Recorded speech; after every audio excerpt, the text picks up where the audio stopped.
In 1970, English-Irish folk duo Trader Horne released their singular album, Morning Way, on Dawn, and from it the track The Mutant.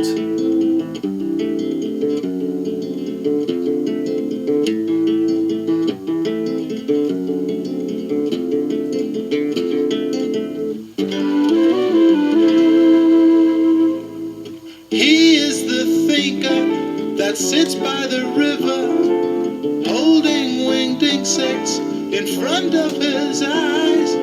Thinks of the aged who'd feared they would wither, living their lives just fearing to die.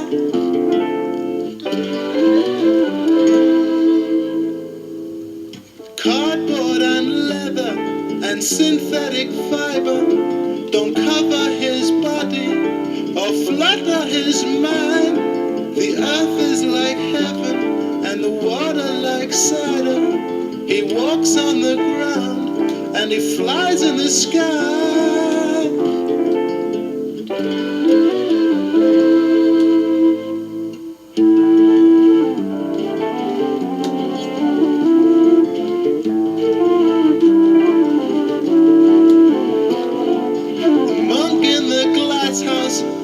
Breaking his fingers, doing his penance for someone to see.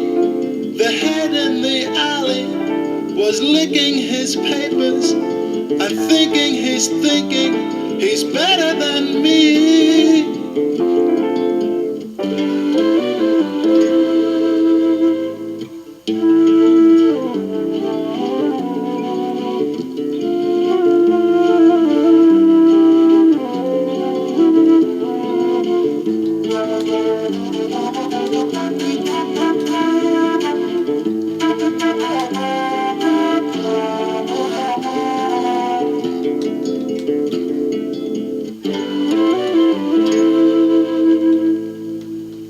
He is but wisdom who looks on the youngster, thriving, surviving, contriving but free. And if in his wanderings he should pass your doorstep, strike up your matches, there's so much to see.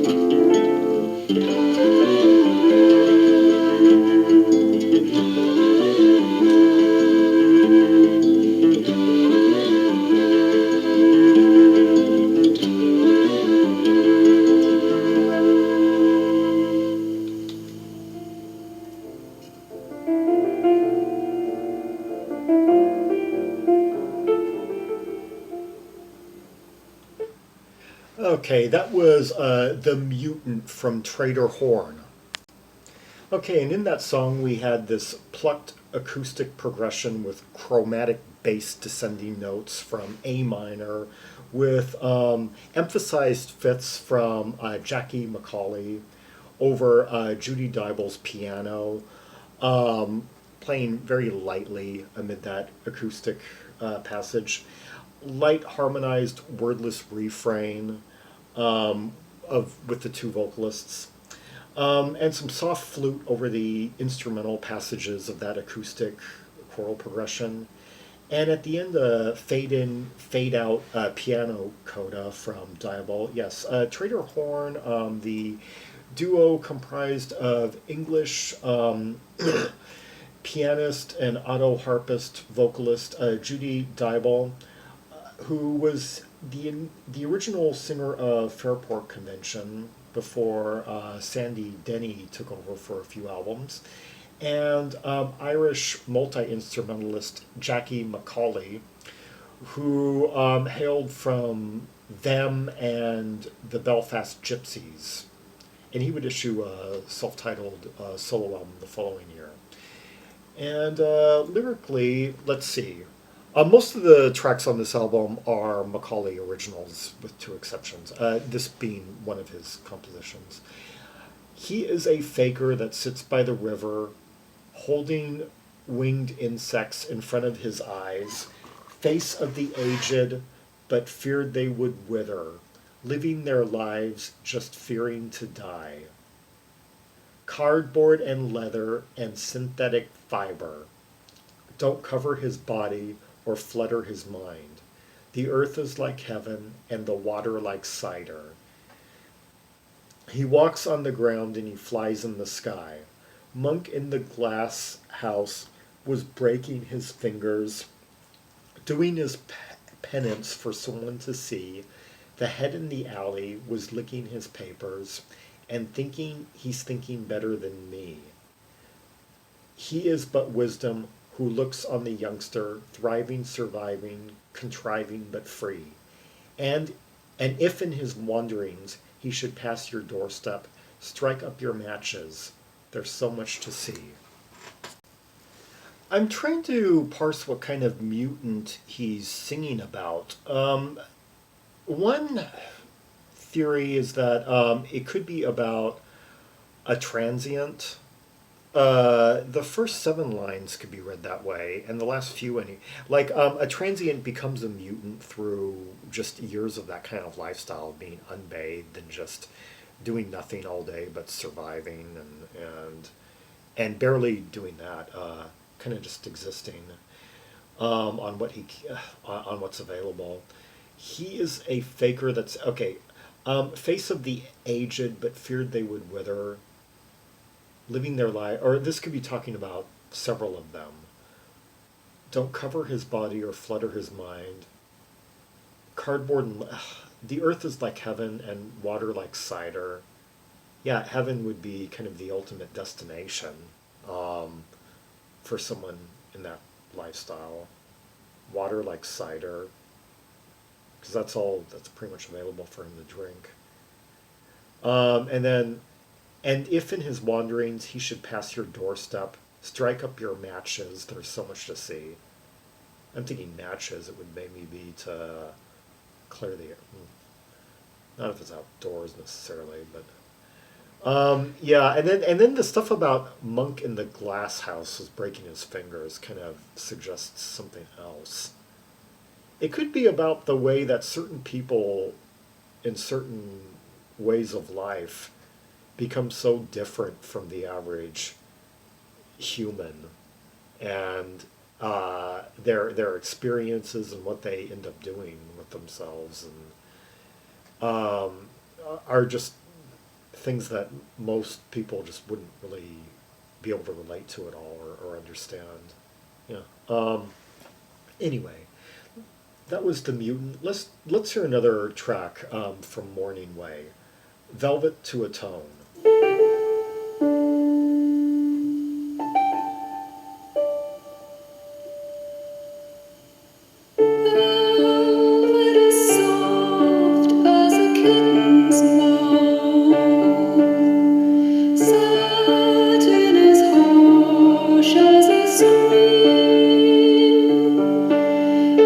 Fancy clothes of cloth like this.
And what we just heard there was Velvet to Atone, ending on that non sequitur piano coda. And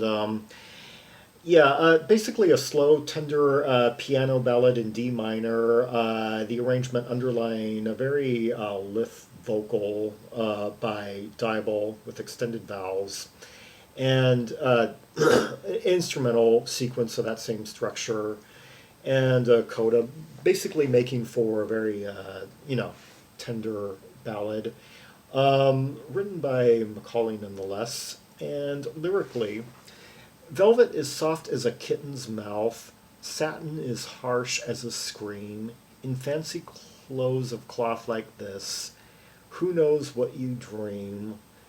Yeah, Macaulay's vocals are quite steeped in metaphor, but he seems to be seizing upon kind of whimsical subjects and really putting them and exploring just all the possible nuances.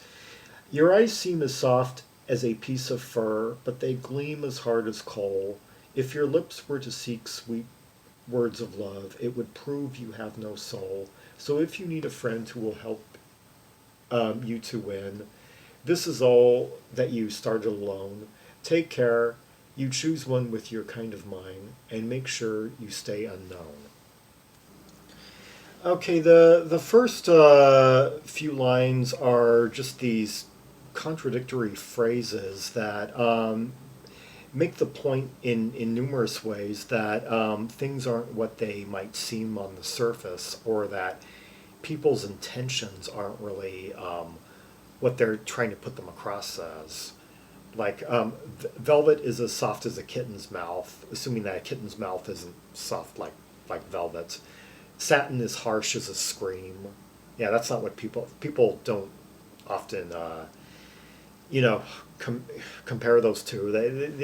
He's saying that basically satin is the opposite of what it seems, or that can be a metaphor for people. I guess the real telling lines of the narrator of where the narrator's coming from, though, is the last four lines where it says, "So if you need a friend who will help you to win this, all that you started alone." So this person that he's addressing is looking for a like mind to help finish something that from the narrator's point of view isn't like a good agenda. Take care you choose one with your kind of mind, and make sure you stay unknown. That's really interesting, that penultimate line. Take care you choose one with your kind of mind. Yeah, it's like, find someone of like mind to you and stop bothering me and stop trying to impose your ways on me. And make sure you stay unknown. And that's the narrator saying, and I hope you don't become famous. I hope that my intentions of not knowing any more about your doings is infringed upon by the media, putting you on blast or something and bringing you, back onto my radar. Yeah, that was Velvet to Atone by Trader Horne. Kind of a rather biting message, judging by the way I'm able to interpret these lyrics anyway, that completely, contrasting with the very tender delivery by Judy Dyble. Yeah, let's hear one more track from Morning Way, Children of Oare.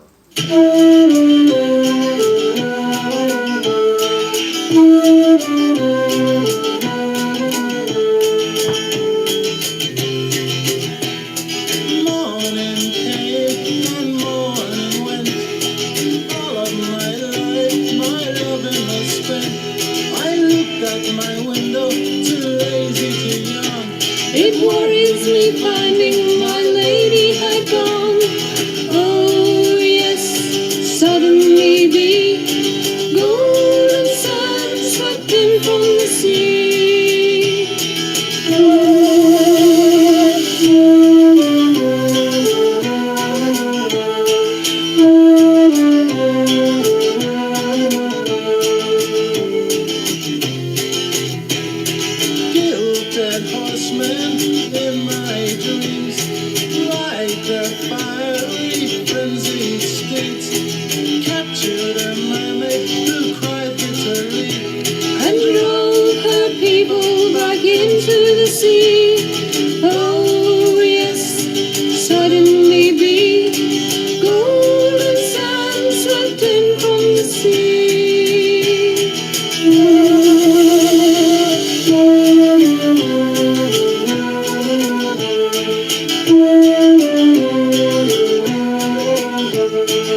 I hear the masters, they're calling to me. The wind carries their words straight over the sea. They told me the stories of people at war. When blood ran like water and hate spread like fire.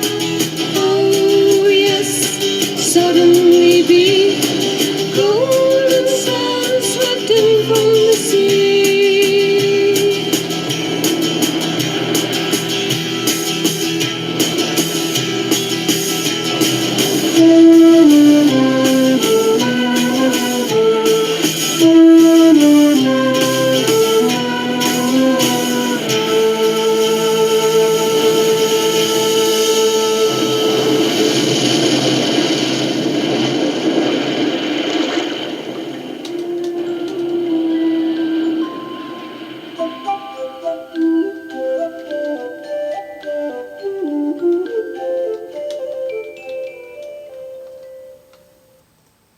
Okay, and that was Children of Oare by Trader Horne. And this one appears to be based on a novel made into a movie a couple of decades earlier. We'll get to that. Okay, first of all, basically a flute laced dipping strum rooted in A minor, like A minor, G, F, like in back to A minor. And McAuley vocal, harmonized by Dyble in the bridge and chorus, and some oceany sounds sweep in as the song kind of builds and builds. Underscoring the line, golden sands swept in from the sea, and then a celeste flute coda. Yeah, these non sequitur sequitur codas seem to be a constant throughout the album. And lyrically, this is an interesting one. Perhaps a little bit more direct than some of the others. Morning came and morning went. All of my life, my loving was spent. I looked out my window, too lazy to yawn. It worries me finding my lady had gone. Oh yes, suddenly be. Golden sands swept in from the sea. Kilted horsemen in my dreams ride their fairy frenzied steeds. Captured a mermaid who cried bitterly and drove her people back into the sea. Here, at this point, it seems kind of like the dream he just woke from was kind of like a metaphor for what has just happened in real life with his woman no longer by his side.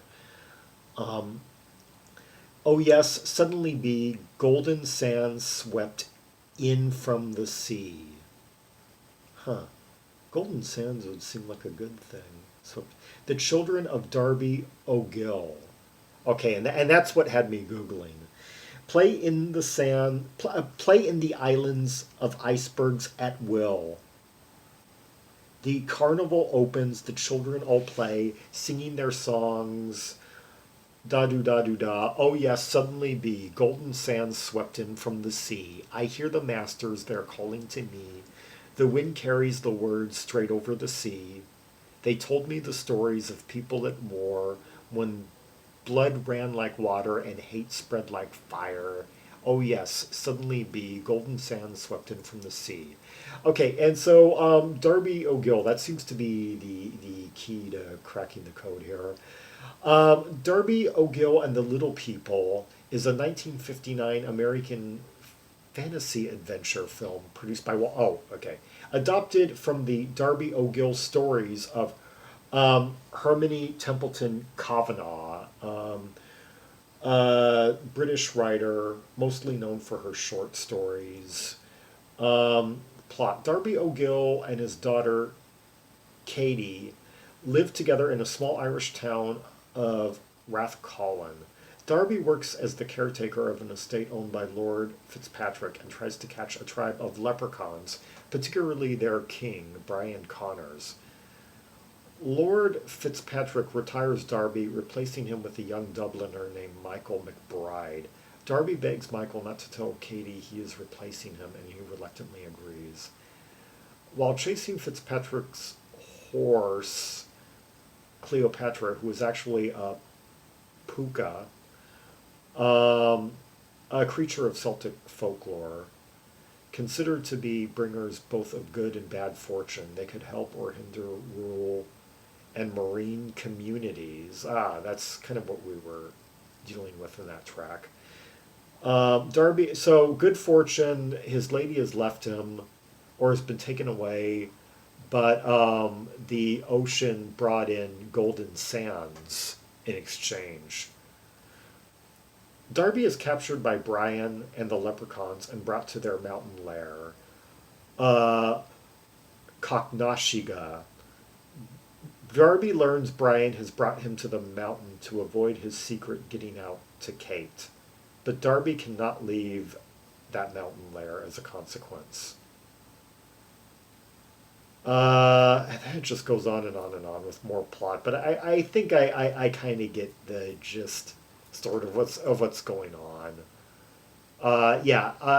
The narrator woke up to a surprise, but and has apparently been taken by these.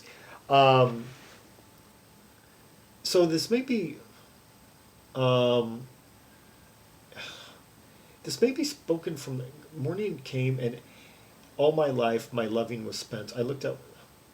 No, it maybe the gender roles are kind of reversed, so that McAuley could sing it. I don't quite know how these lyrics interact with the story, but yeah, basically a person had this. I take it this person had a dream that that presaged what he woke up to in real life, and due to these leprechauns, or in this case, kilted. His lover is gone, but the ocean has brought him gold in exchange, and the fate of the loved one may be kind of explained in that Darby O'Gill story. Anyway, Jackie McAuley, a very whimsical, very imaginative lyricist who really gets you thinking and probing into his words quite a lot, and Judy Dyble, quite a lovely voice. And let's see, on McAuley's credited on this album with guitar, harpsichord, organ, flute, congas, celesta, and Judy Dyble, vocals, electric autoharp, piano. And anyway, and they're also assisted by Ray Elliot, flute, bass, clarinet, John Godfrey, bass, Andy White, drums. And on Jazz Rock Soul, the bio of them, it says, Trader Horne were an English folk-psych duo that released a standalone single and the album Morning Way, both on Pye's subsidiary Dawn in 1970. The duo comprised ex-Fairport Convention vocalist Judy Dyble. Okay, and I covered all that already, Anyway, Trader Horne, one of many great folk-psych combos to emerge around this time. 1970, a year that also, from the British Isles, produced Jade, and so many others. Bread and Love and Dreams were out. Trader Horne, another comparable act. That West Wind, who I've covered on here. It just goes on and on and on. Anyway, for more Rubies and Sapphires from the catalog of Trader Horne, see the directory of albums by English tea artists linked in the description below. For Red Hot tracks and purples from this album, as well as like the Trader Horne album, and then you can go through the alphabet or go to the Irish directory for Jackie McAuley's solo album and such.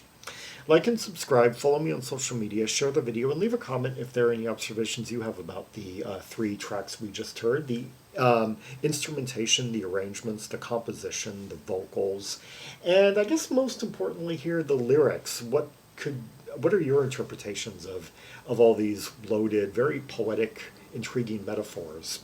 And until next time, this is Zaragon, the world's most ear travel Trimax, signing off.